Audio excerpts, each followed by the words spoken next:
இவளால நான் எவ்வளவு மனசுக்கு அனுபவிச்சிருக்கேன் தெரியுமா? சொன்னா உங்களால தாங்கிக்க முடியாது டாக்டர். இப்படியே என் முதுகுக்கு பின்னாடி பிளான் பண்ணி எங்க அம்மா மனசுல இடம் பிடிச்சி எங்க அம்மா மூலமாவே காயை நகர்த்தி ரொம்ப சாதுரியமா இவ எனக்கு பொண்டாட்டியா வந்து உட்காந்துட்டா டாக்டர். என்ன காரணம் சொல்லுங்க டாக்டர்? எங்க வீட்டுல கொட்டி கிடக்குது மனம். அதுதான் டாக்டர் காரணம். ஓ, அப்போ உன்னோட வசதி வாய்ப்பை பார்த்துதான் கண்மணி பிளான் பண்ணி உனக்கு மனைவியா வந்தாளா? ஆமா doctor. Wait wait wait wait உன்னை விட உன் பணம் முக்கியம்னு நினைக்கிறவ உனக்கு சீரியஸா அடிபட்டிருக்குன்னு கேள்விப்பட்ட உடனே நீ செத்துட்டா நாமளும் செத்துடணும்னு எதுக்காக இங்க ஓடி வந்தா?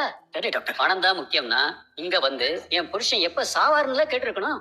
ஆனா அவ எதுக்காக நாங்க வற்புறுத்தியும் பல்லுல பச்சை தண்ணி கூட படாம தொடர்ந்து 36 மணி நேரம் தூங்காம பசியும் பட்டினியுமா உன் பக்கத்திலே உட்கார்ந்து அழுதுகிட்டே இருந்தாளே, அதுவும் அவ போட்ட நாடகங்கிறியா? உன்னோட பணத்துக்காக அவ போட்ட பிளான் தானா?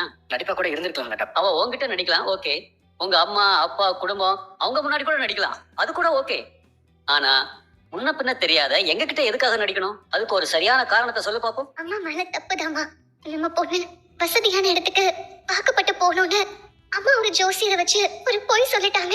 அந்த பொய்யாலதான் இந்த கல்யாணம் நடந்தது. அந்த பொய்யாலதான் என் வாழ்க்கையே அந்த இடத்துல தொங்கிட்டு இருக்குமா. நான் உசிரியே வச்சிருக்கேம்மா.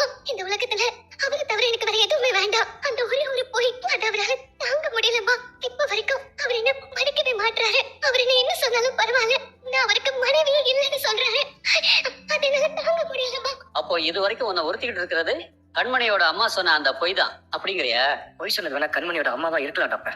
ஆ, ஆனா அதை சொல்ல சொன்னது கண்மணி தான் நான் நிச்சயமா நம்புறேன். ஓ, அந்த முகத்தை பார்த்ததுக்கு அப்புறமும் அவகிட்ட இவ்வளவு பழகினதுக்கு அப்புறமும் அவதான் இவ்வளவு பெரிய சூழ்ச்சியை பண்ணான்னு நீ நம்புற இல்ல? அவளை பார்த்தா நீங்க நம்ப மாட்டீங்க டாக்டர். பழகினாதான் டாக்டர் நம்புவீங்க.